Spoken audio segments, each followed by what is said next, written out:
Welcome to the Carl B. Phillips Show, hosted by gospel music industry veteran, recording artist, songwriter, producer, radio announcer, and actor, Carl B. Phillips. Join Carl as he talks with gospel recording artists, producers, songwriters, pastors, and other creatives about music, ministry, and life. Get ready for another great conversation on the Carl B. Phillips Show. This week's guest on the Carl B. Phillips Show, the legendary gospel recording artist, Lisa Page Brooks.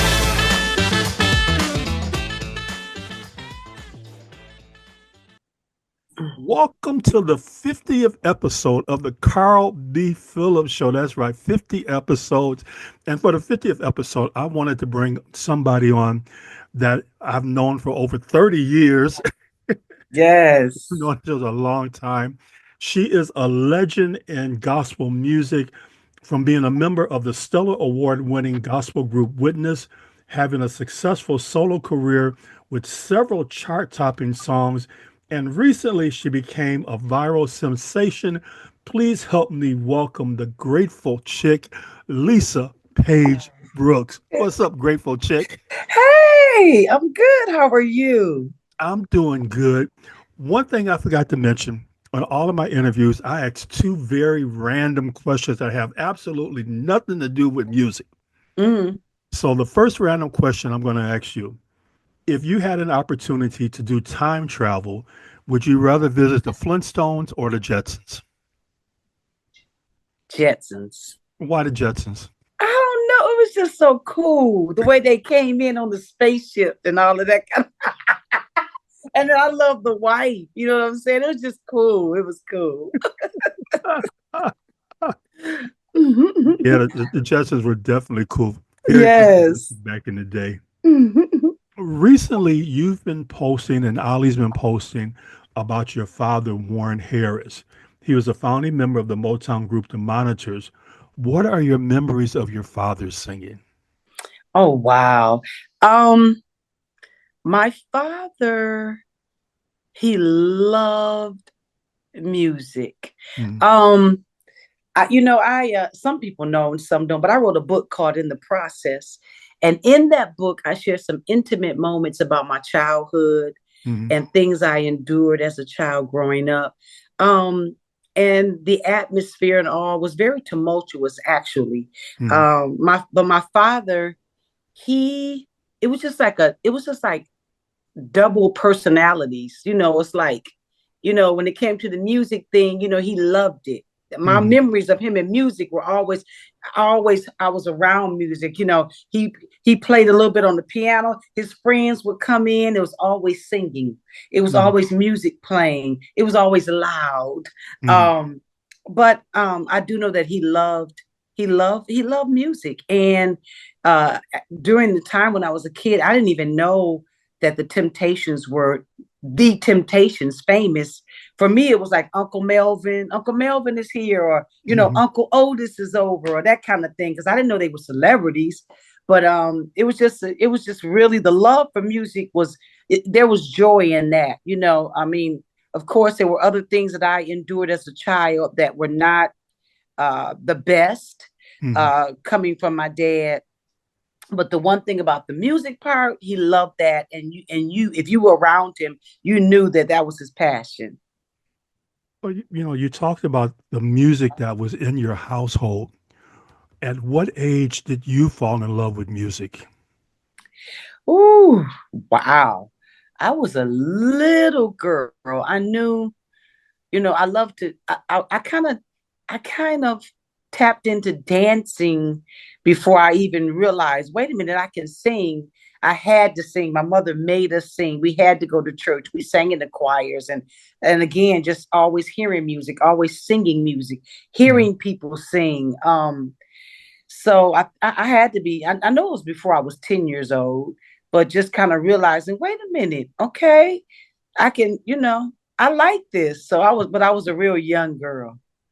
Yeah. Speaking of your family, your sister Leah, and your brother Ollie have Yes. all pursued careers in music. What is it about music and the Harris family that seems to be passed down from generation to generation? It's just there, and it comes from Charles Warren Harris, from my father.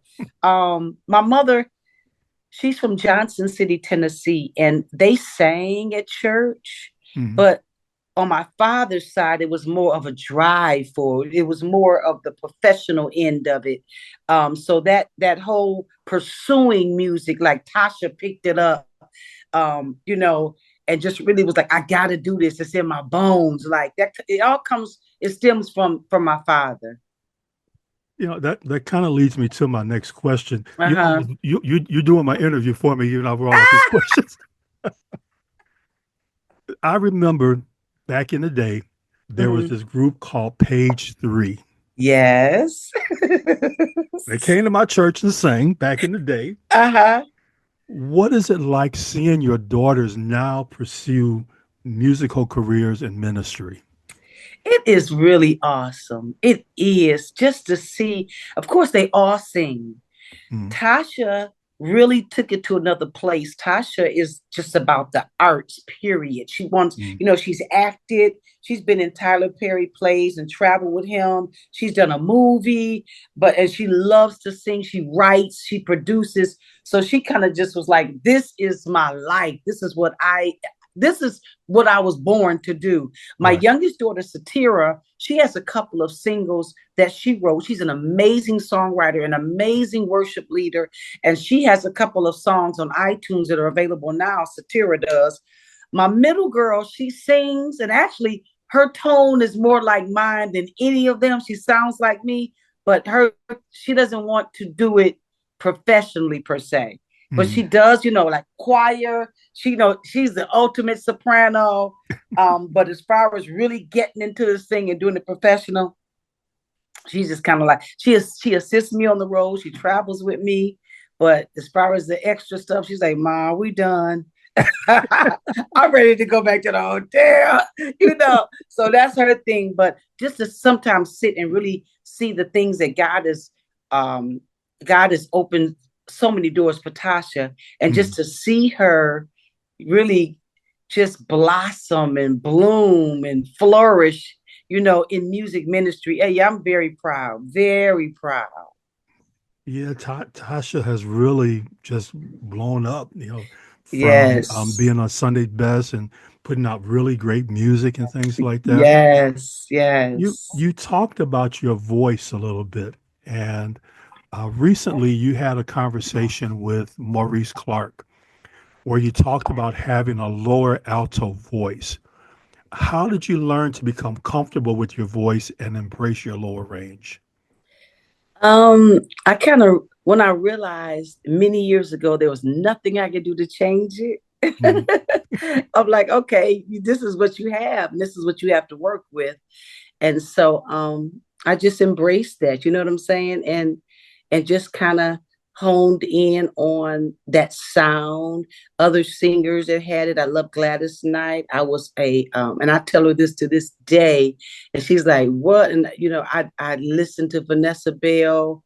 I listened to I like good singing, good singers that sing, I think that's kind of missing now. But then in our time back then, it was just, I would just kind of connect with the people in that range, contralto, alto, tenor, and just try to embrace it. And I just found out my limitations, what my lane was, cultivated it, and just embraced who I was. And this is what God gave me, and this is what I have to offer. So if you're speaking to a singer who has yet to embrace their voice, what advice would you give that singer? To really know what you have and perfect it. You know what I'm saying? The Bible even talks about how David was skillful. So practice had to be involved. So knowing what you can do and being excellent and perfecting the craft and staying in your lane while appreciating other people. And the more you sing, the better you sing. I would just encourage them to, be involved in, definitely be involved at your local assembly, at your church, and singing in your choir. Offer offer that talent, and the more you do it, the better you do it. And I think that's very important. I developed over time. When I first got in Witness, I just love to sing. Mm-hmm. And I mean, there were, oh my God, I wish my husband was here because he would tell it good. But there were many jokes about my hard, low singing in the studio. Like, one time he and Fred Hammond were working with Witness, and they just stopped the whole session and was like, wait a minute, is Joe Lagan in there for Mighty Clouds of Joy? And I'm like, it was so funny. They laughed for hours, and I was angry about it too. Like, but those type of jokes, help me understand you don't have to sing so hard, or, I just had to cultivate and learn how and develop it. And that didn't happen overnight. So I would really encourage someone, just keep singing and really, connect with people that can help you perfect what you have.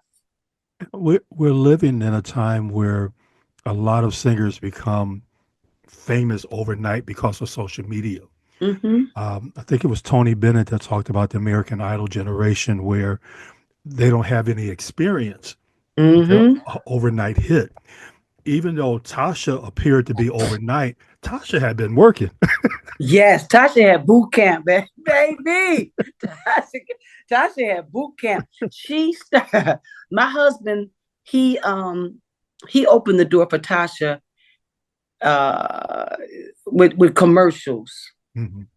And they were kids, and he gathered up, he had a couple of contracts and connections with different people for commercials, and they wanted different kids that sound. So he would gather up, the kids that could sing and all. And that's how she really started even going in the studio as a young kid.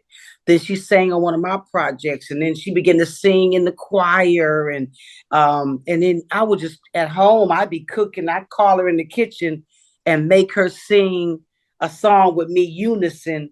And she had to match everything I was doing just on GP. Then I'd be like, okay, you can go outside and play or whatever. Just little stuff like that.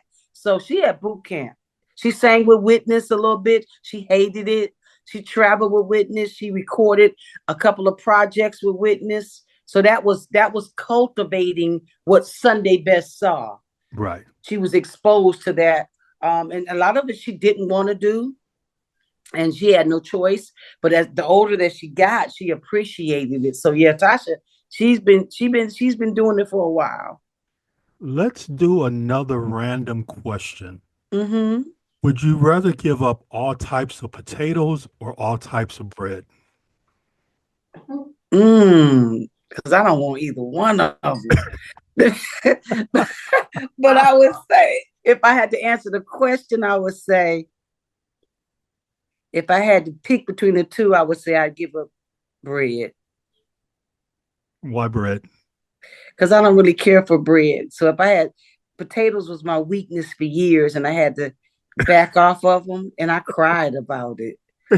So if I had potatoes in front of me and the bread, I'd be like, oh, you could dump the bread all day. Don't touch my potatoes.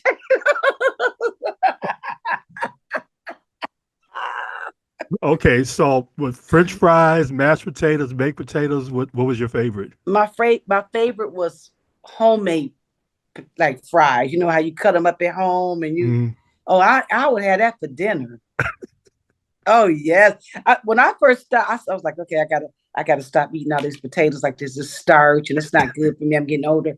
I pulled up it because I stopped eating beef like 25 years ago. I don't eat beef. Mm-hmm. So I don't care about hamburgers. I don't care about a Big Mac. I don't care about a quarter pounder.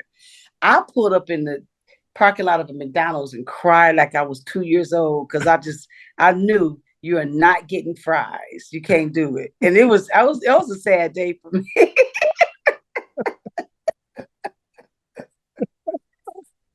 You cried because I cried like, okay, just get it out your system, Lisa. Get it out your system. Don't do this. Don't do this. No French fries. I'm good now. I'm good. See how far the Lord has brought you. Oh, he's so good. Praise God. Mm-hmm.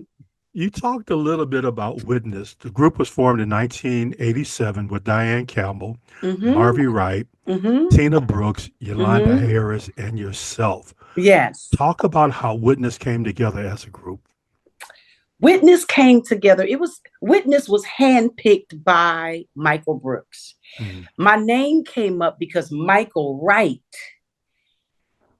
was just talking to Michael Brooks and like Lisa not doing nothing. I mean, she doing a few things with the Voices of Eden with her family group, but she's not really into, she not. So why don't you give her a call? She'll be perfect for your group. So Michael Wright called me. He said, "Look, Brooks is putting together kind of this female commission situation, and your name came up. And on this day, they're meeting, and it's up to you. I mean, if you want to be in it, show up, and if you like what they're saying, just kind of like real loose." And I showed up and met everybody, and the rest was history. Just decided this is cool. It's something different, because you got to remember that commission had started, and I was like, oh, this would be fun to do. And mm. so, yeah, and I just stayed and ended up staying. What was it like the first time Witness was in the studio recording the project? Keep looking up. It was it was an experience. If I think back about it, I was extremely nervous. Mm, And I think everybody was we knew of each other, but just kind of trying to mesh and trying to just fill each other out and then trying to deliver what he wanted to hear. None of us were professional singers. So it's kind of like he was molding us, trying to get that gel that was needed. Like, what is this sound gonna be like? mm. So it was very intense, but it was fun, but at the same time, I was just extremely nervous. Yes. I remember seeing Witness in Nashville. I forgot what event it was for, but I was down there for it. And just, it was kind of interesting because there was another young female group that sang. They were cute. But Mm-hmm. then Witness came on and the house was slayed. Wow. Fred Wow. Hammond once talked about Detroit singers and they have that factory mentality, that drive. Mm-hmm. How did Witness get to that point of having that kind of drive where when y'all walked off stage, it was over? How did y'all Mm. develop that? I think one thing that Witness practiced a lot. We Mm, rehearsed a lot. We rehearsed a lot. Now that I think back, I mean, my husband would rent rehearsal halls. Um, Even when we had gigs or engagements or not, we had to rehearse. We had to learn the material. We mm, had to sing. You had to know your part. We rehearsed at his house. We rehearsed at this studio. We rehearsed whether we were going out of town or not. So you became familiar with your lane, what was expected from you when you mounted the microphone. Like, what were you supposed to do? So I think the rehearsal was very beneficial for us. Just again, perfecting what you do, and mm. so that helped us out a great deal. Um, and just enjoying what you do as well. But everybody knew their lane with Witness, so that was a good thing. 1983, Witness released the album Standard, which won the Stellar Award for Best Contemporary Gospel Performance. What was it about Standard that you think connected with the gospel music community? I don't, and that was 93 probably. Yeah, Was it 93? 93. Yeah, Okay. 92 or 93. Yeah. You know what? I don't have an answer because you never, this is the thing about it. You never can say, this is the reason why people love the song. Of course, Mm, we know as Christians, um, we know about the anointing. We know about God's hand being on something. But I guess I guess it would have to be that, because Standard just hit so hard. It just hit so hard, and it just climbed the charts. People loved it. This thing my husband and I used to have, and Ali would be instrumental in it, because when he would get with my husband, it would be like just jokes and laughs and just crazy, silly stuff. But we had this thing that whenever we sang Standard, I would say the people were hollering, because they were waiting for me to say, I know that's some rain. And my husband would say, no, they hollering because they was waiting for, da, da, da, da. They was waiting for him to play that. And I said, nah, no, no, no, no. So then, my brother would get in the middle of it. We would have fun with that. But I can't even explain why that song hit so hard. It was truth. It was word. I guess it was needed for that time. Because what Michael Brooks did, and I don't believe to this day that he got the credit for how God used him where man is concerned. Of course, where God is concerned, God's hand is on you. He's gonna take you, and you're gonna do whoever was supposed to be impacted and influenced and touched by what Michael Brooks did while on this earth, they were. Mm-hmm. But I don't think that man or the industry has given him yet the credit that he deserves, because it's almost like a Edwin Hawkins being so instrumental in a contemporary sound with Oh Happy Day, taking that traditional thing and giving it the Hawkins sound. Right. It's like my husband, he was so instrumental with this commission witness sound, because he was he came up with this stuff. And it was like, witness, we weren't the Clark sisters. We weren't as traditional. We could do traditional, and some of the songs that we did were traditional, but it was a sound that we had. Right. It was just a sound that, you couldn't really put your finger on that sound. Where did that sound come from? So he was very instrumental in that. I think it sort of changed the game. It was a different wind for industry, gospel music, kind of like Ty Tribbett. Like, we hear choir, but what is this thing that this guy is doing? Right. You know what I'm saying? It was a different thing. So, that all goes to how God, for me, it all goes to how the Lord used him musically where the industry was concerned. The first time you heard him, when he first taught Standard, what was your thoughts of the song? He let me hear Standard, I think it was just like we would call it like a dummy track. So he let me hear it, and I was like, oh God, I want to lead that. I better lead that. You better let me lead that song. I was like, and the thing about him that was so hilarious was he could tell a drunk off the street what to sing, how to sing it, and record it, and they would sound like Frank Sinatra, and they would be sloppy drunk, but he could not sing. My husband couldn't sing. So, he'll be giving us singing like this, and we'd be going, okay, we can't hear that. We would make fun of him and stuff. He couldn't sing like that, but you heard what came out of what he would give us. So it was amazing. But the song was powerful. And and two, I guess too, most of his songs were word based. So you're singing scripture, and it's power in the word of God. So right. And you're just putting it to a beat and a melody. Wow.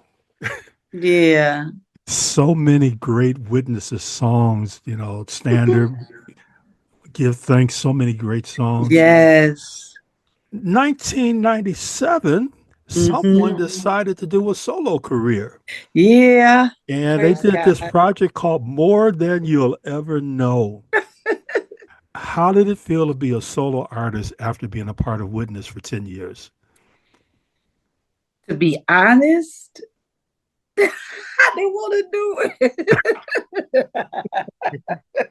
Sound like somebody did something because somebody loved them, told them, go over there and sing. The record company begged like for about a year, and I kept saying no. I didn't want to sing, so I didn't want to do a solo project. I was just like, no, I don't want to sing solo. And so he was like, Lisa, they keep bugging me. Like, he said they were like, we don't want her to get out of the group. We just want to do a solo project on her. Just do one. Just try one. And I kept saying no. And he was like, why? And I'm like, I just don't want to get in there. I said, I don't want to hear me sing all those songs. I know other people don't want to hear me sing. Back then, you were like basically recording 10 songs. Right. You know what I'm saying? We did complete projects back then. So I'm like, I don't want to hear me sing all them songs. And I'm the one singing. So I don't want to do it. So they kept asking, and they finally convinced me. And yeah, so I did More Than You'll Ever Know in 1997. What's your favorite song that you like off of that project even to this day? I can't even remember every song on there. I do love More Than You'll Ever Know. I love that song. I love the lyrics. I love how Keith Staten did it. Oh, I love that song. And I'm just trying to think of what others. Oh, that particular project, I think Demita and Dietrich Haddon sang background with me on a couple of songs on that project, if I'm not mistaken. Yeah, that was, yeah. And then my kids sang on it. That was fun to do. It was great.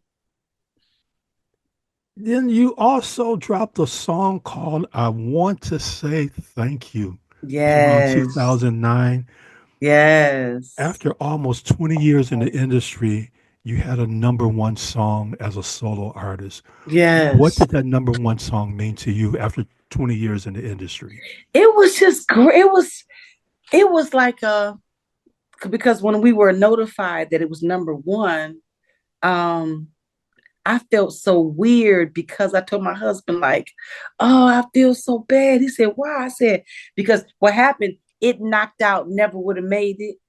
And that was like maybe the week or so, but Never Would Have Made It was number one for a long time. But I think that was the week that Marvin Sapp's wife passed away. So I just felt like, oh no, my husband was like, it's okay. And I think he called us that week and was like, congratulations, you knocked out Never Would Have Made It out. And but it was a great feeling, it was a great feeling. This is not one of the questions I've wrote down. I recently did an interview with David Frazier. Oh, yeah. And we talked about Young Artists for Christ. Yes. Talk about the vision behind Young Artists for Christ and being a part of Young Artists for Christ. When you talk about a lot of the young artists in Detroit that were a part of Young Artists for Christ, kind of talk about that history a little bit. Young artists, I believe, if I'm not mistaken, that kind of developed. My husband was really trying to make Young Artists for Christ a commission kind of situation where they could it was kind of like this group, and then you could for not just choirs, but for anybody aspiring people that wanted to sing. Commission wasn't really on board with it, so he followed through with it. And I want to say it may have developed through a pre-musical kind of choir, jurisdictional kind of choir thing that he did. And then it kind of like opened up to ended up being like his own Young Artists for Christ. So it was just like people came from everywhere for Young Artists for Christ. I mean, it was just an amazing experience. People, they would have like this talent show. They would have he had so many platforms and opportunities, from musicians to singers to people that did spoken word, people that rapped. It was just people came from all over. People came from everywhere. I remember J.J. Harrison used to come, and just people from everywhere. Yolanda was a part of it. John Key was a part of it. People came. It was just one of those things where it was refreshing. Right. It wasn't GMWA. It wasn't Tommy Dorsey. It was not those things. It was just kind of a revival of all of that, kind of like, yes, like, oh, this is cool. So it was amazing. Young Artists for Christ was fun. I will forever be grateful to Bishop Brooks because he believed in me as a songwriter. Yes, And yes. He allowed me to come in and teach a song, prove me. Yes. He allowed me to bring in my church musicians. We didn't know what we was doing. Oh, but he gave us a chance. And that's the point. He really, and it wasn't like, hey, you all come sing and you're not going to do anything else. He let the people that wrote songs, he let them record them. He let them sing them. It wasn't like, it wasn't like you're not the greatest singer or whatever. So you're not. No, he actually was like, okay, what do you got? You're going to do your song. So it blew people's mind because this is Michael Brooks from Commission giving me an opportunity to actually record. Right.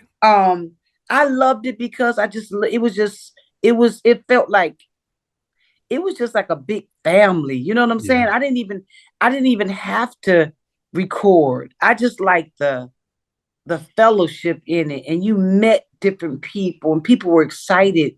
People felt heard. They felt appreciated. They felt like I can do this. They were encouraged about even going back to their choirs and being a part. So that was an amazing thing. He had been talking about reviving, doing Young Artists over with his son, with our son, Justin.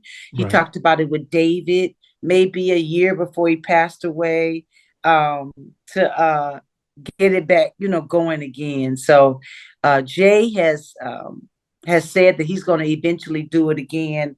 So I hope that he does pick that up and do something with Young Artists for Christ to really honor his dad. Jay is such an awesome talent. Yes, he is. Yes, awesome he is. Talent. Yes. One thing about Bishop Brooks, another thing that I'm going to get back to the question in a minute. One of my fondest memories of you and Bishop Brooks, Bishop Brooks was at a radio interview when I was working at WMKM. And I mentioned to him, I said, I'm having a musical later on tonight at a church. And I looked up at that musical, and here come Bishop Brooks and Lisa Page Brooks. I have never forgot that moment. Wow. It wasn't like, you need to pay me or I'm just here to support you. Right. Yeah. Right. That's something that I've always admired about him. Was how he, again, would just give opportunities or just show up to be in support. Yes, yes. Another thing, Bishop Michael Allen Brooks loved Lisa Page Brooks. Yes, he did. He did. I remember seeing things about, y'all like how my wife dressed, because I love how how she dresses. Yeah, he was a great person. Great person. He fussed about me going to get the clothes to put on to dress, but because I stayed in the store all the time. I started out saying, I need to go get a blouse. And then finally he was like, okay, I'm getting this now. You got to get a blouse every week. But yeah, he knew I loved to dress, and he always wanted to make sure I could do whatever, I love to do. I really appreciated that about him. After his passing, you began talking about how grief is real. Why do you feel it's important to share that message about grief being real? I think it's important, I guess, because one reason, first of all, it helps me to share it. And then so many people dealing with it, so many pastors' wives, and then people, because I know that I have influence, I know I impact people's lives. I want to use the platform that God has given me, which a major platform is social media, but I want to use that if anybody's listening, for them to be encouraged that,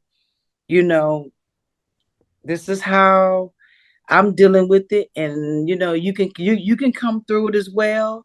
And if I could say anything to let you know that you're gonna be all right, then I just thank God for it's just a way for me. It's a way of preaching. Mm-hmm. It's a way of reaching. It's a way of encouraging others to let them know we're gonna be okay, and we have life to live. We have purpose to fulfill, and it's so devastating. It is the most devastating thing that I've ever encountered in my entire life. Mm-hmm. It's hard.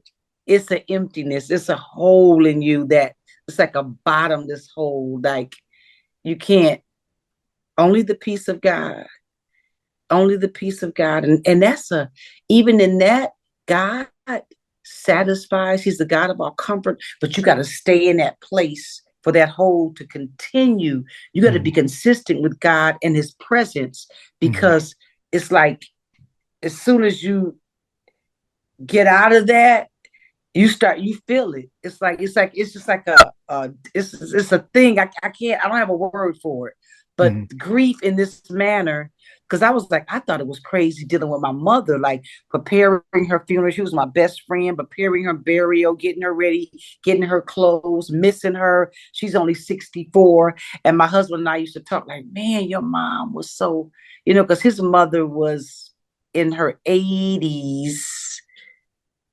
80, what? I'm sitting here. How old was she? She was 82. I'm actually, Tina's here.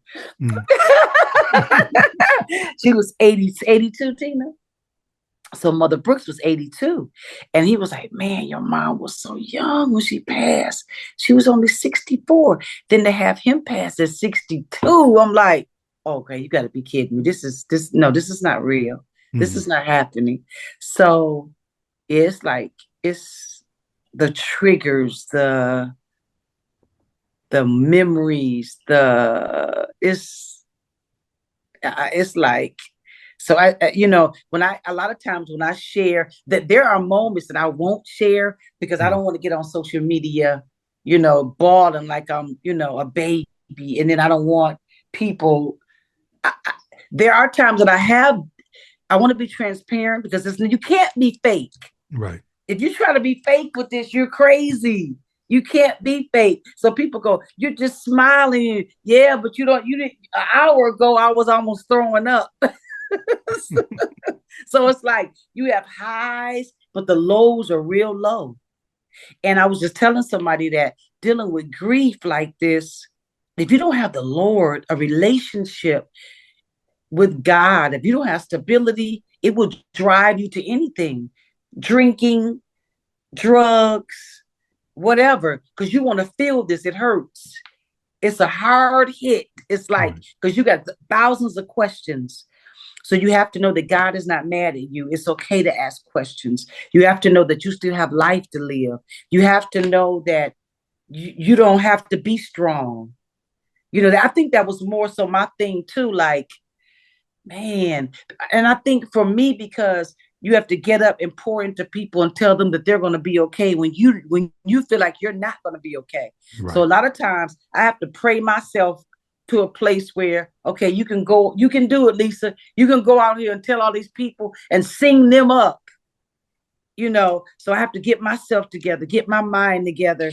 And it's just, it's something. So and then a lot of times, I sing a track and I know in my mind that's him playing. Wow. These are his lyrics. There have been times where I sat or just, say, well, I'm gonna get ready for bed or whatever. And it's almost like he's talking to me from heaven, like from just from lyrics of a song, like, just songs he wrote. He had about 200 songs in ASCAP, his catalog. So it's like different songs that he wrote would be like, oh my God, why am I thinking about that song? Or get yourself together, Lisa, and it'd be lyrics. Like, it's almost like him speaking to me, but he's not here because he actually wrote the words. So if I have to sing them, I'm like, oh my God, this is crazy. It's the craziest thing though. But I'm getting better with it. You know what I'm saying? It's only been 8 months. And 8 months feels like a long time, then it feels like a short time. Right. And it's just a lot.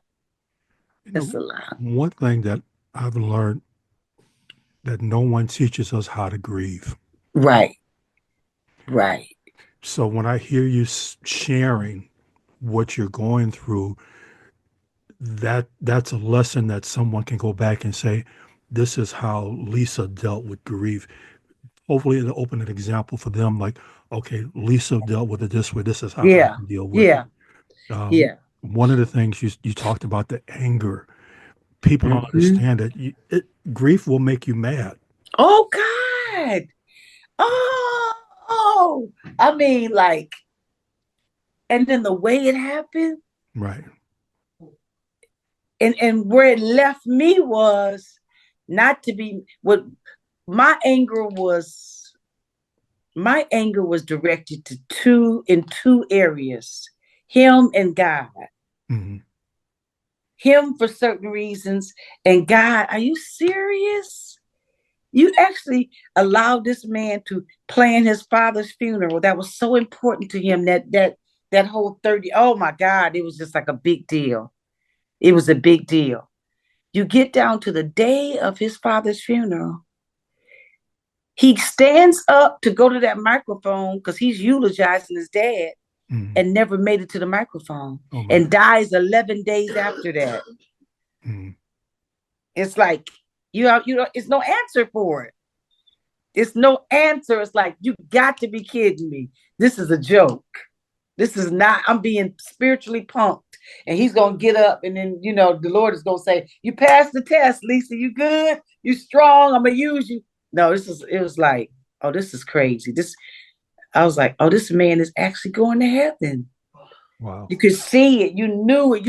I was like, oh no. Oh no, this man is leaving. I couldn't believe it. It's just unbelievable. Unbelievable. Just all, so it's just adjusting. It's adjusting. This is my first time ever even sitting in the house by myself. I went from home at 19, 18, married the first time to my kid's father. I was pregnant with Tasha. Married to him almost 10 years. And then even during the time when I wasn't married, that 6 years, I still had kids. Somebody was always around me. Somebody was always there. Then I married my husband, and we were married 27 years. So it was never Lisa just sitting there, just Lisa. So all of this adjustment, all of this new norm kind of stuff, God, all I can say is God is real. Because I'm like, I don't know how I'm making it. It's interesting because in the midst of all of this happening, you wake up one day and your daughter goes, Mama, you just went viral. Right. Get on TikTok. Go on TikTok. I'm like, what are you talking about? Actually, she said to me, she said, Ma, get up and have London. That's my granddaughter, my 19-year-old granddaughter, as if I didn't know about TikTok and didn't know what to do. Get up and have London show you and go on TikTok so she can show you're viral. I'm like, what are you talking about? She said, Ma, you are viral. It's almost 1 million people that just looked at your video. And I was like, what video? She said, that video you put up last night is viral. And I went on TikTok. I said, oh, this is crazy. Then I went on Instagram, and it was like a flood of people. Then I started seeing celebrities and actors and singers, and Queen Latifah and Nick Cannon, and this one saying, oh, I love this song. This is great. Now, and I'm like, what in the world just happened? So that was, a friend of mine said, and I took it from her, a pastor friend of mine, she said, Lisa, that was a God kiss. And I said, you know what? You are exactly right. That was a God kiss. Almost like, first of all, almost like, you can't stop doing this because I put you on earth to do it. And you are not by yourself. You will never be alone. Even though you feel alone, you are not. So that encouraged me in the midst of heavy tears. So I'm grateful for that, because it was something I did for years. Every time I sang, I want to say thank you. At the end, I always said, anybody grateful? Anybody thankful? Yeah, yeah, yeah, yeah. For years. Wow. And in the audience, but yet. So when at this particular event in Dayton, Ohio, this was the first time I sang after he died, the first event. And they were kind of saying, you should cancel, you shouldn't do it. And, I was like, nah, my word is out there. I'm going to go ahead and do it. And afterwards, I was just, they kept going, yeah, yeah, yeah. So then I was just like thinking, we made it through this. God is so good. And I was coming down those stairs and I just hollered out, the devil is a liar. Like he's defeated. Like I made it through this, through the grief, through the pain. It's new. It's only a couple of weeks, but I'm pressing forward. And I had valid reasons to stay home and not do it. But I did it anyway. So I was just like, oh, Satan, you defeated here. I just hollered out, the devil is a liar. By the time I got to, yeah, yeah, yeah, yeah, yeah, yeah, yeah, I'm acting silly then.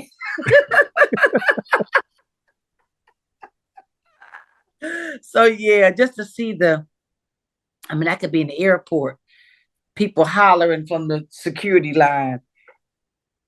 Yeah, yeah, yeah, I can go on the Target. The devil is a liar. So I saw the video in Target. One of my church members was talking to you on the video. Oh, really? Oh, my gosh.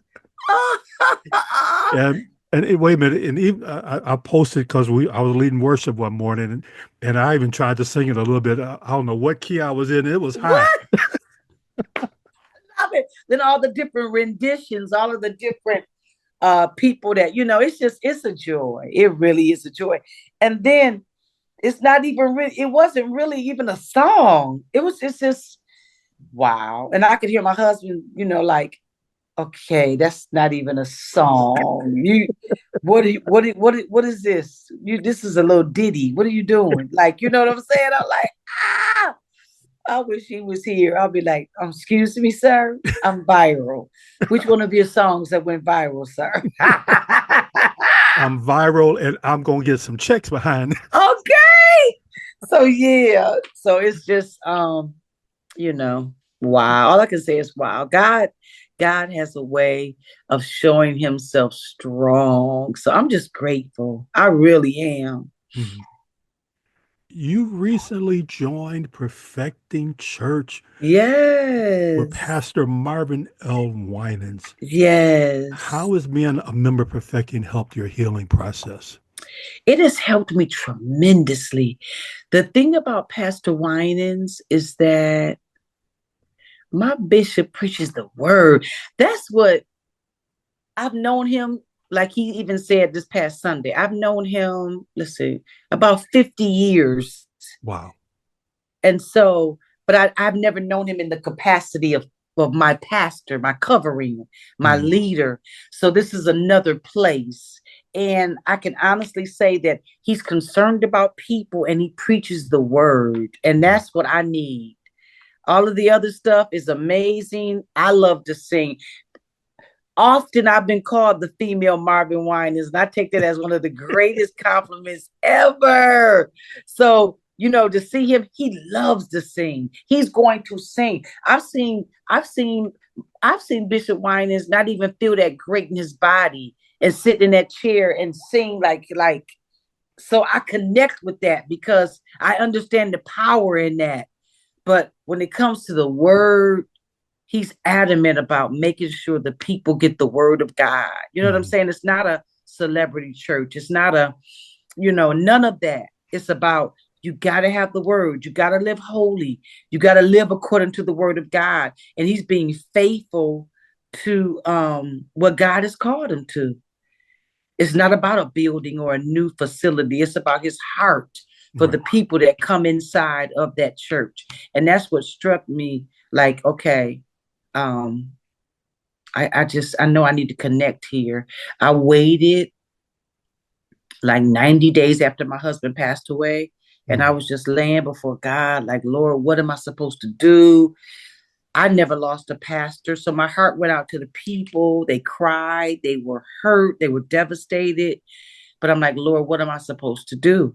And in so many ways, the Lord let me know, I called you to ministry, but I didn't call you to pastor. So you would be pastoring because why? Why are you pastoring?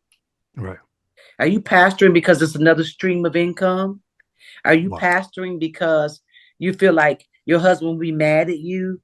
Are you pastoring because people feel like you should do this because, and I had to answer those questions. And then I had 2 very detailed meetings with Pastor Winans. And when he asked me those questions and that I already asked myself, I knew, oh, this is okay, God, I got it. So, he said, ask yourself, why would you keep the church? Why are you keeping it? So it was like a playback of what my meditation with the Lord. It was a playback of what I experienced, in my prayer time. So I knew, okay, this is not what I'm supposed to do. So, a lot of people, I get feedback about it, like, you didn't keep the church, or somebody just said yesterday, that was so brave of you. And I'm thinking, that was just what I felt. They were like so many bishops and pastors' wives that are widows, either keep the church for the wrong reason, or they walk off into the sunset and don't fulfill purpose because of the grief. And you're just you're displaying you're just showing that you can do this. I'm looking at it like it's what's necessary for me, and it's just what I should have done. But others are looking at it like, wow, it's strength. I see strength, So, like I said, with whatever platform, whatever God does, I'm just like, yes, amen. I could sit there for the rest of my life and just have Pastor Winans pour into me till I go to heaven. And he was like, absolutely not. So I'm gonna be honest. I was jealous because I'm like, Pastor Winans got Lisa and Vanessa. That ain't fair. Right. Oh God. Yeah, I was like, okay, Pastor Winans, because I was like thinking to myself, you know what? I pastored for 27 years with my husband, so I'm good. I'm good with the new members. I don't have to go through all that. He was like, yes, you do. You going to every new members class, every single one. So I did. I was like, yes, sir. And I went through the new, was the graduation this past Sunday? It was. So, and it was good because you have to learn the culture of the house. You know what I'm saying? Right. So the vision, what God placed in him, what he expects. So it was really fulfilling. I'm glad I did it. So I'm waiting for that post where you and Pastor Winans and Vanessa, y'all all singing something together. Yeah. You never know with him. You never know. Mike toss. One thing I love about Pastor Winans, he is one of the kings of ad libs. Yes. He can create an ad lib, and you're sitting there like, where in the world did that come from? Exactly. Like, what in the world? And you just sit there like, that's like classic Marvin Winans. It's like you listen to a record or something. It blows my mind. I've been knowing them forever, but it's just something. God gave him something.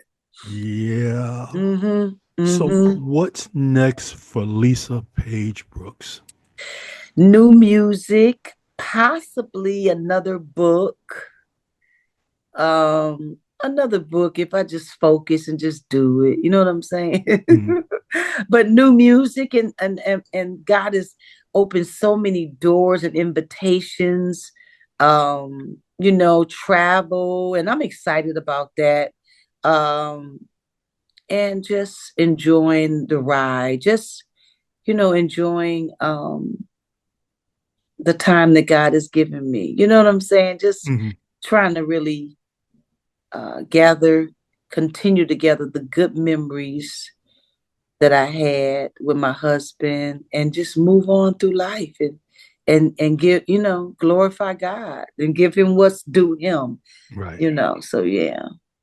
New music. Mm-hmm. Wonder if a certain pastor may be a part of that. Let me leave that alone.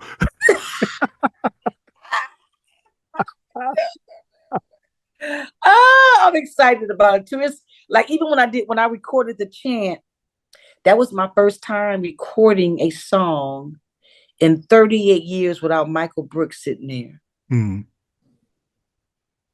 That was difficult. Yeah. That was difficult.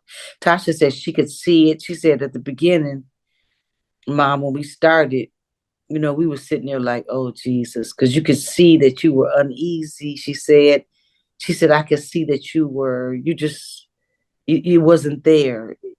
So she said, I was just like, God, please help my mother, help her. So it was very difficult. That was my first time recording a song without him sitting there giving some type of direction or saying, being in that session. Yeah. So if I remember correctly, he used to have comments about your songwriting. Mm-hmm. Is that correct? Yeah,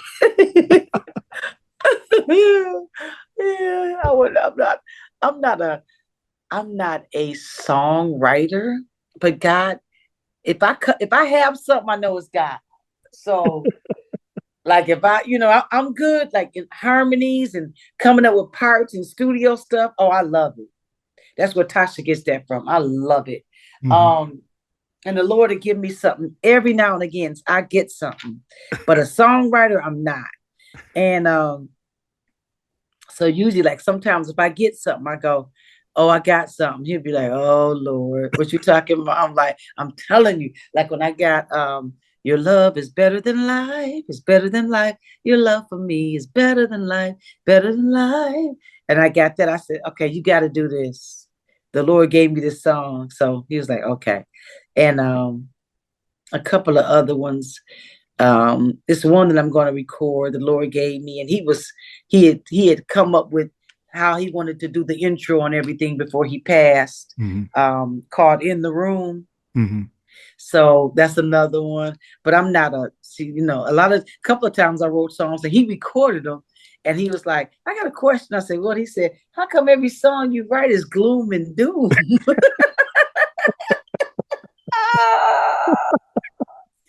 Oh God. So yeah, no, yeah. Yeah, we're gonna need you to write a happy song. Right, that's what he said. He said, "Oh my God, Lisa, what you said? Come on now." So he was very adamant about if you write about the problem, you got to write about the solution. So he was and that was the school I came from. Mm-hmm. You know what I'm saying? That's what I gleaned from. That's what I learned from, and I'm so grateful for that.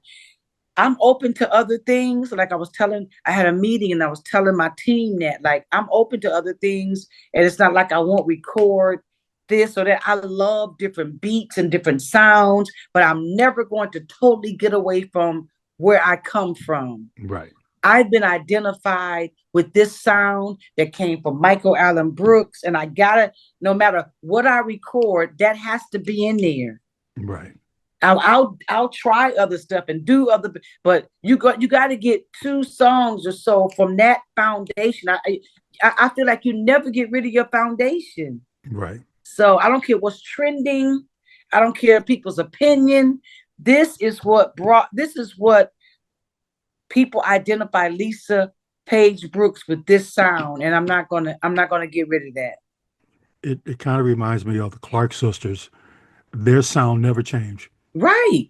You can put Snoop on there. You can Yep. put Pharrell, whoever on there. It's still gonna be the Clark sisters It's sound. still that's right. Yeah. That's right. And I think that's what a lot of the new people, that's what they miss.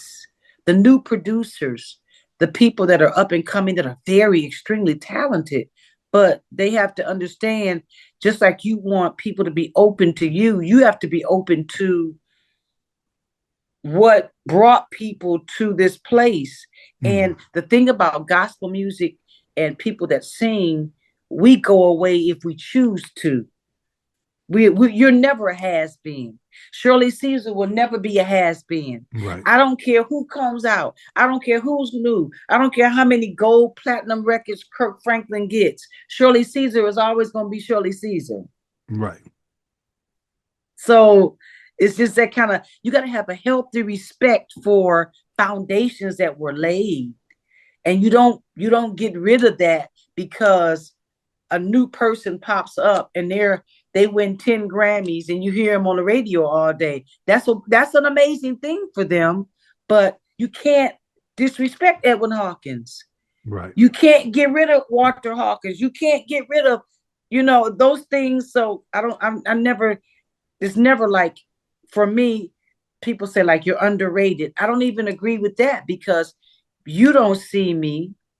Well, because I don't see a certain person, they're not underrated. They could be going to the airport twice a week and ministering, people hearing them. They're pouring into people with what God gave them. So that's what's successful ministry, not a plaque, not a trophy, not being on every television show, but are you doing what God placed you on earth to do? Everybody may not see that, but you know it. Are you doing what you're supposed to be doing? If you're singing to 20 or 20,000, it's all souls. Right. So you're successful.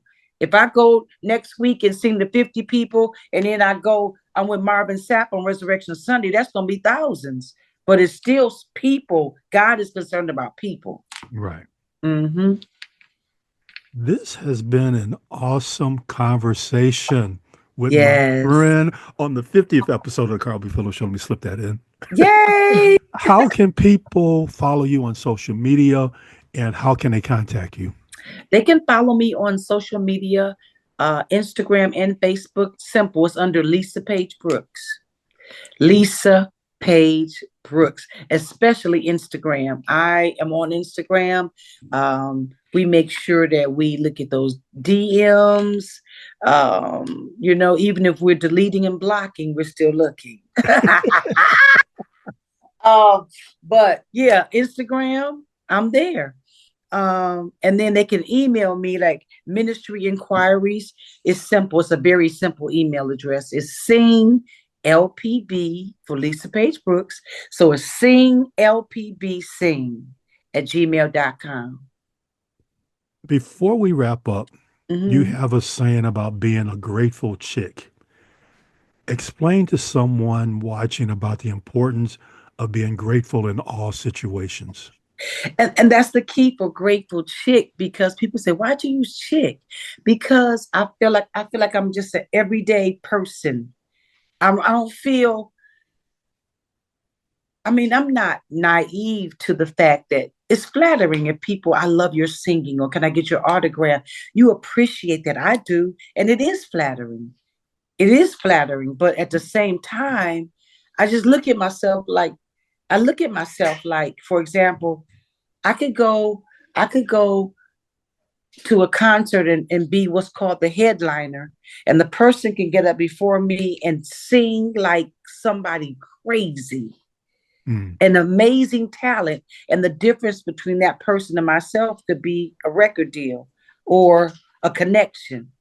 So you have to keep those things in mind. You're just a person with a platform and an opportunity.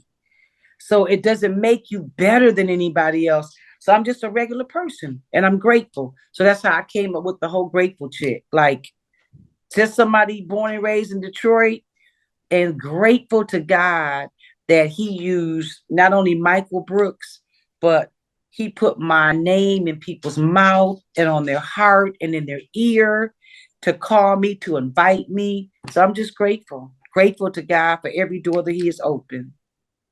Wow. Again, I thank you for this conversation.